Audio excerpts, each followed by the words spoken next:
जमलेल्या माझ्या तमाम हिंदू बांधवांनो, भगिनींनो आणि मातांनो,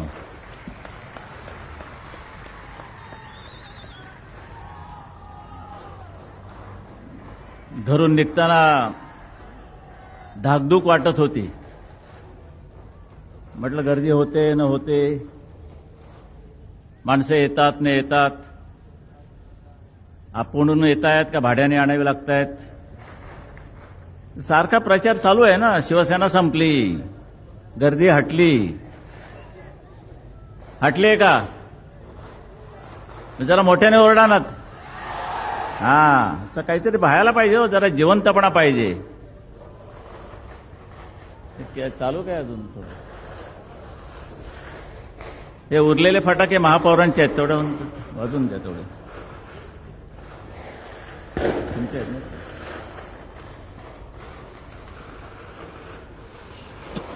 धूर आला.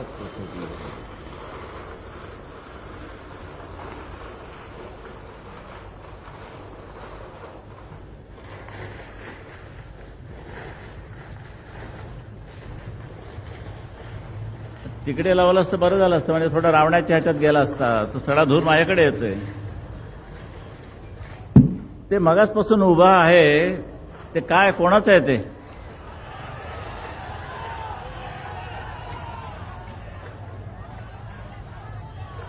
मुल्ला सिंग का रबडीचा लालू? नंतर काय करणार आहात?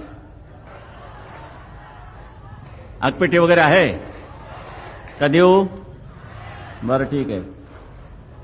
नाही, विषय चिकार आहेत, कितीतरी विषय आहेत. मुख्यमंत्र्यांनी काही दुसऱ्या पद्धतीने त्यांचे विषय मांडले. माझे विषय स्वतंत्र आहेत. पहिल्यापासूनचा माझा एक विचार असा आहे की ही शिवशाही गरिबांची शिवशाही असली पाहिजे. इकडे मला गले लठ्ठ माणसं, पोट सुटलेली माणसं नकोत. हे आपलं धोरण आहे. त्या दृष्टीने माझे विचार मांडणार आहे. आणि नंतर मग मात्र ते उत्तर प्रदेशचा एक लांडा आणि बिहारचा एक लांडा, या दोन लांड्यांचा समाचार घेणार. काय वाटतं ते बडबडतात आणि लोक ऐकतात, हे विशेष. त्यावेळेला उसळून उभे राहायला पाहिजे की वाटेल ते करा, पण हे आम्ही सहन करणार नाही. पण मी त्यांना धन्यवाद देतो. धन्यवाद एवढ्यासाठी देतो की ते तसे बोलले म्हणून हा हिंदू जागा झाला, संतापलाय, चिडलाय. तुम्ही झोपलेले असता. त्यांनी तेवढं तरी काम केलं की तुम्हाला चवताळून सोडले. सगळ्या देशातला हिंदू चवताळून उभा राहिलेला आहे. शिव्या देतोय त्यांना.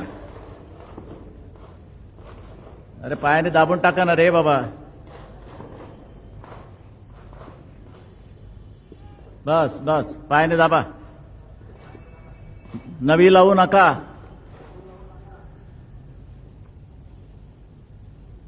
तेव्हा ही माणसं, त्यांचा समाचार मी घेणार आहे. आमच्या नामदेवरांनी थोडासा उल्लेख केला त्या आंबेडकरांच्या नातवंडाचा. ते काही विशेष नाहीये. काय झाले त्यांना काही कळत नाही. क्वालिफिकेशन काही नाही, फक्त आंबेडकरांचा नातू, यापेक्षा दुसरं क्वालिफिकेशन काही नाही. बिचाऱ्या त्या सगळ्या लोकांनी त्यांच्यावर प्रेम करायचं, एवढा एक धंदा, एकमेव धंदा.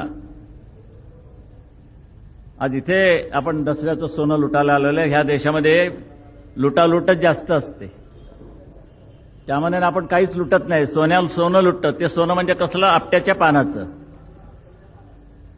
तुम्ही मला द्यायचं, मी तुम्हाला द्यायचं, जमलं तर कवटाळायचं. त्यापेक्षा जास्त काही नाही. विचारांचं सोनं महत्वाचं आहे.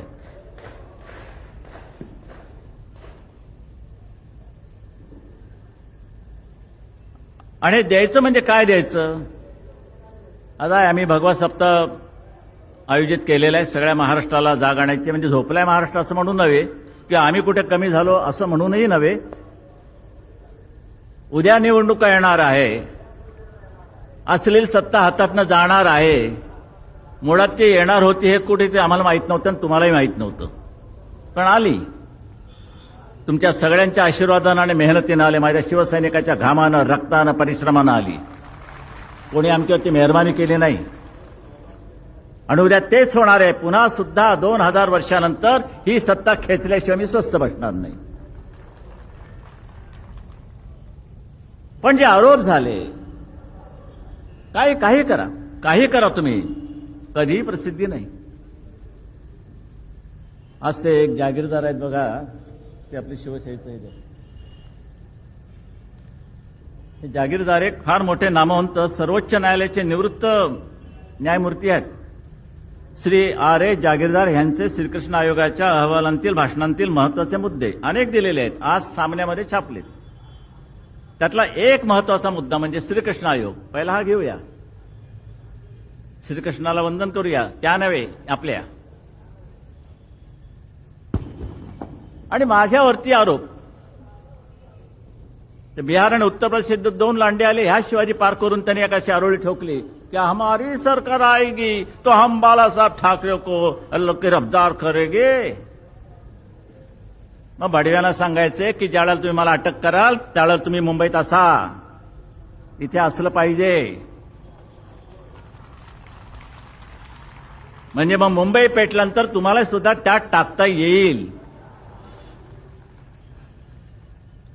आणि मग त्या श्रीकृष्ण अहवालावरती जागीरदार म्हणतायत, जो तो श्री बाळासाहेब ठाकरे यांच्यावरती कारवाई करा अशी ओरड करत आहे, परंतु आयोगाने कोणाही व्यक्तीस अटक करण्याची किंवा कारवाई करण्याची शिफारस केलेली नाही. मग तुमची इच्छा, अटक करा म्हणजे अटक करा. हे काय बिहार का आहे का मुलायम सिंगचा उत्तर प्रदेश आहे? अटक बाळासाहेब ठाकरेंना तुमच्या ताकदीच्या जोरावरती होऊ शकत नाही, हा माझा आत्मविश्वास आहे. अरे घेतले होते ना अनुभव तुम्ही मागे सीमा प्रश्नाच्या वेळेला. 10 दिवस मुंबई पेटली. 1:30 वाजता, रात्री 1:30 वाजता मला, आम्ही मनोहर जोशी दत्ताजी साळवी तुरुंगात होतो एरोड्याच्या, आणि तिथे 1:30 वाजता मधु मेहता आणि ते अमरसिंग कोणीतरी आले. बाळासाहेब म्हणे स्टेटमेंट काढा, म्हणे भयंकर मुंबई झालं. म्हटलं मी काय करू त्याला, मला विचारून अटक केली नाही, आता कशाला विझवा म्हणून येता, मी काय काढत नाही. मग शेवटी वसंतरावांनी एकदा हट्टच केला. मी 1:30 वाजता 1:45 वाजता स्टेटमेंट केलं आणि मग ते वृत्तपत्रांना आलं. आणि म्हणून हा मूर्खपणा एकदा झालाय, परत करायचं असेल तर बेशक करा, आपल्याला काय. पण आपण उपोषण वगैरे करणार नाही, भानगडीत पडणार नाही. चाल हेड घरचा डबा मागवीन, रोज काय काय पाहिजे त्याचा मेन्यू रिकाम्या डब्यातनं पाठवीन आणि दुसऱ्या दिवशी भरलेला डबा घेईन. ते धंदे आपल्याकडे नाहीत. हे उपोषण आपल्याला जमत नाही. मी शिवसेनेच्या उपोषणाला बसायचं नाही. दणकून खा, अगोदर मिळतंय कुठे, तो उपोषण करताय. हे सगळं ठीक आहे, हे आपलं नाटक आपल्याला जमत नाही. पण आज ह्या एका दृष्टीनं महाराष्ट्रावरती आम्ही राज्य करीत असताना का तुमचं पोट दुखतंय? माझं आणि पत्रकारांचं वैध नाही, किती वेळा मी सांगतोय त्यांना, किती वेळा तरी. माझे किती चांगले मित्र आहेत तिथे बसलेले. आज तो उलट मी त्या लोकसत्ताकारांचे आभार मानतो, काही चांगलं छापून यावं म्हणून नव्हे, पण इकडे आणा तो लेख. हा आजच्या लोकसत्तेमध्ये अप्रतिम लेख आलेला आहे. लोकमान्य टिळकांनी लिहिलेला हा लेख आहे, जरूर वाचा. आजच्या लोकसत्तेमधला थोडा खप वाढेल आपल्यामुळे, पण हरकत नाही. एक 1893 मधली दंगल आहे हिंदू मुसलमानांची, 1893, आणि बरोबर 100 वर्षांनी 1993 मध्ये दंगल झाली. म्हणजे बरोबर 1893 ते 1993 2 दंगली. पण टिळकांनी त्यावेळेला मांडलेली भूमिका अजूनही 100 वर्षानंतर कायम आहे. मुसलमानांमध्ये कोणताही फरक आणि बदल झालेला नाही. का? टिळक म्हणतात, मुसलमान लोकांची सर्वत्र अशी समजूत आहे की सरकार आपणास भीते, यामुळे केव्हाही दंगा झाला असता सरकार सहसा हिंदूंची बाजू घ्यायचे नाही. मुसलमान लोकांची अशी समजूत आहे की ही गोष्ट आमच्या मते निर्विवाद आहे. त्यावेळचा विचार अजूनही कायम आहे. सरकार त्यावेळेला ब्रिटिशांचं होतं, गोऱ्या कातड्याचं होतं, आता काळ्या कातड्याचं आहे. कातडं बदललं तरी विचार बदलत नाही. नालायकपणा तोच. अजूनही त्यांना तसंच वाटण्याचं कारण विचार बदललेलंच नाहीये. आणि ह्यापुढे ते म्हणतात, मुसलमान लोक जरा शेफारले असले तर त्याचे मुख्य कारण सरकारची फूस हे होय. मुंबईचे हिंदू लोक जे चवताळले आहेत ते मुसलमानांसारखे धर्मवेडेपणाने अगर अविचारीपणाने नव्हे तर केवळ आत्मसंरक्षणार्थ होय. एक दिवसापर्यंत त्यांनी वाट पाहिली, पोलिसांच्या हातून त्यांचं संरक्षण होईना, तेव्हा आपल्या संरक्षणाकरता त्यांना दंगेखोरांचा प्रतिकार करणे भाग पडले. मग आपण काय केलं? आम्हाला ज्यावेळेला कळलं की सरकार त्यांची बाजू घेतोय, आम्हाला कळलं की ज्यावेळेला पोलीस हतबल दिसत आहेत त्यांना हुकूमच नाही. आणि त्यावेळेला मी तुम्हाला सांगितलं की अरे गांडूंचं मरण पत्करल्यापेक्षा मर्दाची अवलादून बाहेर पडा. आणि उद्या तीच परिस्थिती राहिली तर पुन्हा माझा तोच आदेश असेल, हेही विसरू नका. माझा तोच आदेश असेल. आज आदेशाची वाट पाहायची नाही. काय म्हणून? फुकट मारायचं, कारण नसताना मारायचं.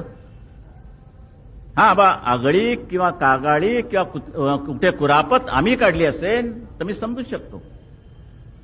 पण सगळं तिकडून होत असताना आणि पुन्हा हे आमचे नालायक लोक, मुलाय सिंग, आणखीन तो रबडीचा लालू, 2000 कोटी रुपये पाकिस्तानला द्या. का द्या?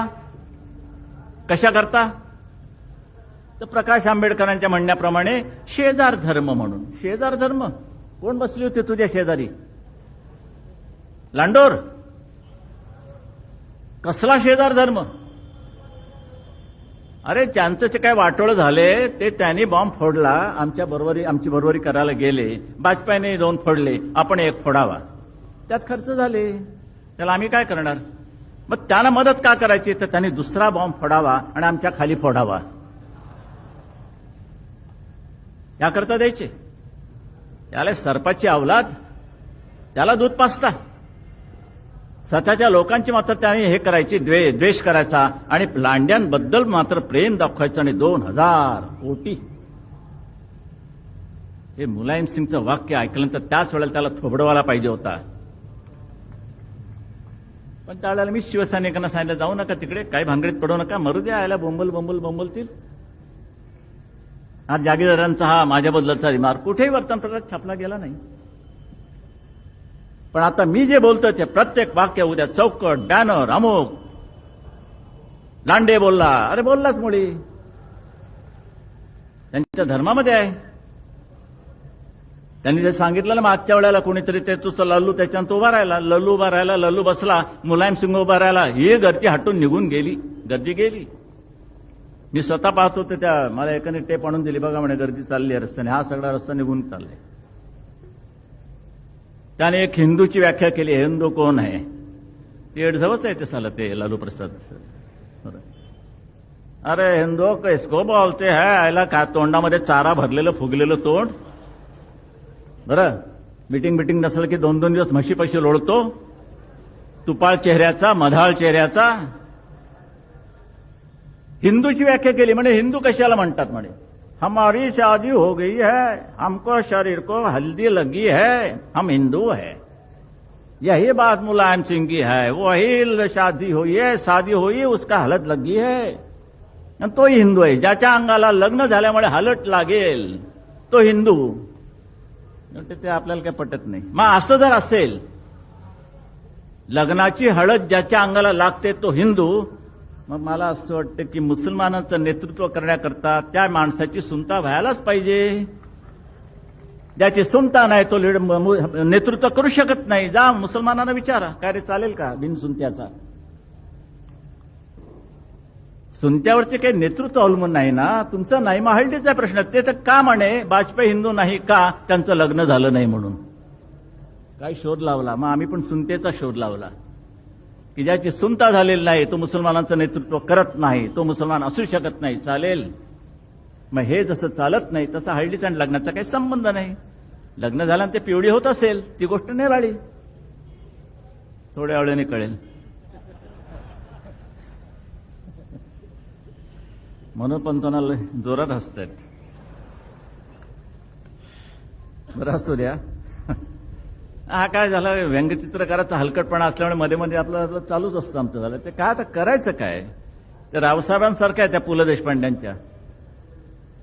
पु ल देशपांड्यांच्या रावसाहेबमध्ये तो रावसाहेबाचं सांगतात, अहो रावसाहेब म्हणे काय बायका बिका जरा बघत जा म्हणे, काय मग ते वहिनींना सांगतो, हो वहिनी म्हणे काय तिच्या आईला आमचं तोंड म्हणे असंच आहे म्हणे, तर काय करायचं. त्यामध्ये 2-3 येऊन गेलं, त्यांना माहीतच नाही.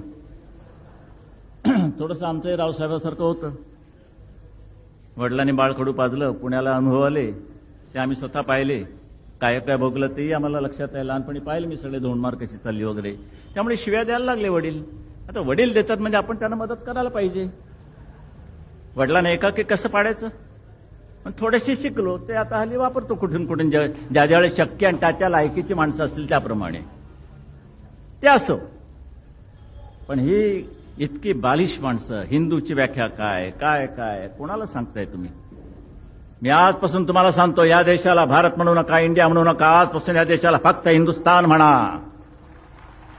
जेवढे जमलेले आहात तेवढ्या कडवट हिंदूंनी आजपासून हिंदुस्थान म्हणायचं, भारत बिरत म्हणायचं नाही. भारताला माझा विरोध नाही, भारत माता की जय ठीक आहे, पण आमच्या हिंदूंचा ठसा उमटलाच पाहिजे. आणि याकरता हिंदुत्वाचा, कडवट हिंदुत्वाचा प्रचार नसता करू नका. तर ते तुम्ही दाखवून द्या की होय आम्ही हिंदुस्थानामध्ये राहणारे हिंदू आहोत. नाही तर कशाला, काय म्हणून जगायचं आपण? ज्या पाकिस्तानात बघा, 9 लोकांनी, 9 जणांनी तिथून राष्ट्रध्वज आपला फडकवला, राष्ट्रध्वज. त्यांना अटक झाली आणि शिक्षा झाली. त्यांचा निषेध करण्यात आला.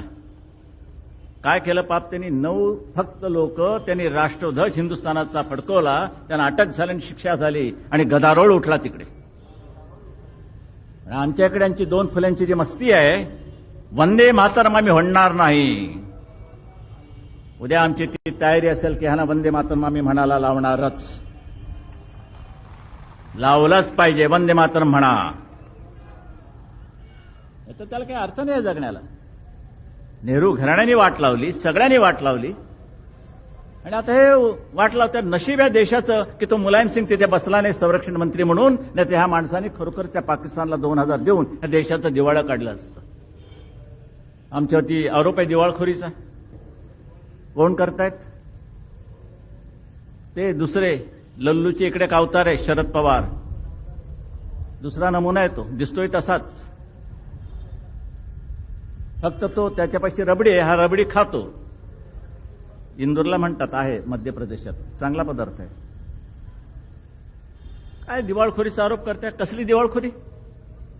ही पाणी योजना, कृष्णा खोरे योजना तुम्ही अंमलात आणायला पाहिजे होती. वाटतं 1978 साली, 1978 सालापासून यांच्या हातामध्ये ते बाळ आहे, यांनी अंमलात आणायला पाहिजे होती. नाही नाही नाही केलं. माझी झोपडपट्टीवासियांची ही संपूर्ण योजना आम्ही शरद पवारांच्या हातात 90 साली दिली. नाही, 95 साली आमच्या हातात सत्ता आली, आम्ही ती सुरुवात केली. या गरिबांना फुकट घरं, तेवढे कोलदांडे घातले जात आहेत. ही योजनाच होऊ नये म्हणून प्रयत्न सुरू झाले. कोर्टात गेलेत केसेस. कोर्टामध्ये अडकवायचं आणि पुन्हा बेशरमपणाने विचारायचं की योजनेचं काय झालं, गरिबांना घरं कधी देणार, आता एवढं 1.5 वर्ष राहिलं, गरिबांना घर कधी मिळणार. अरे तुम्ही सगळीकडनं अडकवलं आम्हाला. उलट भारतीय जनता पक्षाचं आणि शिवशाहीचं कसं फाटेल याचे प्रयत्न करतात. सरकार गडगडेल कसं हे पाहतात. आणि हल्ली एकच हे त्या मला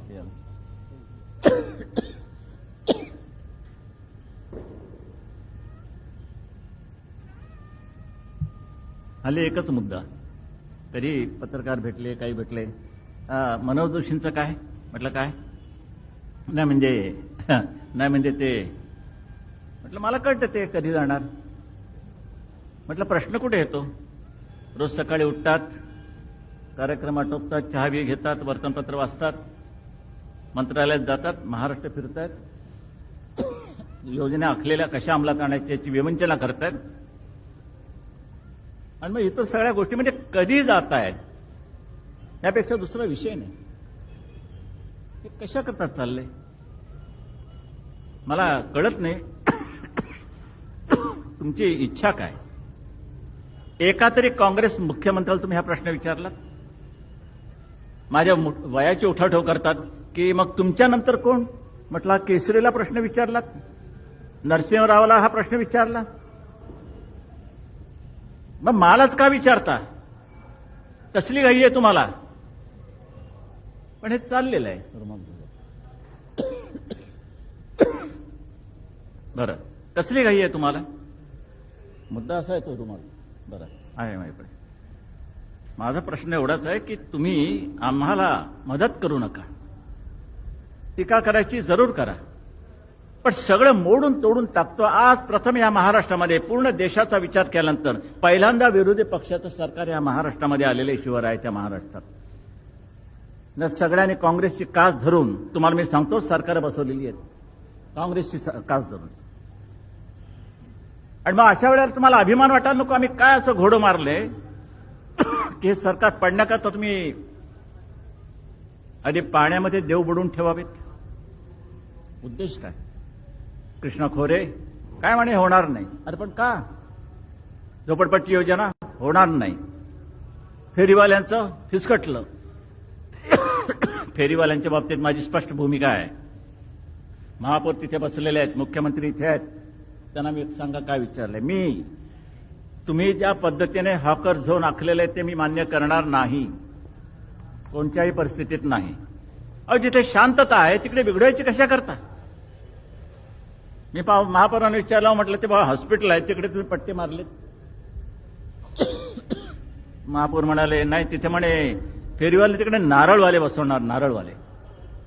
म्हटलं नारळवाले हॉस्पिटलच्या खाली, आणि तो तास सोडून जाईल ते कोणी उचलायचं. म्हटलं दलपेच्या दलप्याने पोखरलेले नारळ नाही. म्हटलं हॉकर झोन याचा अर्थ असा नव्हे की जिथे शांतता आहे, जिथे हॉकर बसतच नव्हते तिथे हॉकर आम्ही बसू देणार नाही. हे शिवसेनेचं धोरण म्हणून तुम्ही जाहीर करतोय. मग बसवायचे कुठे. पहिल्यांदा बसवायचं कुठे पेक्षा जे अनधिकृत आहेत त्यांना घालून द्या ना त्यांच्या राज्यामध्ये. जा म्हणा फुटा.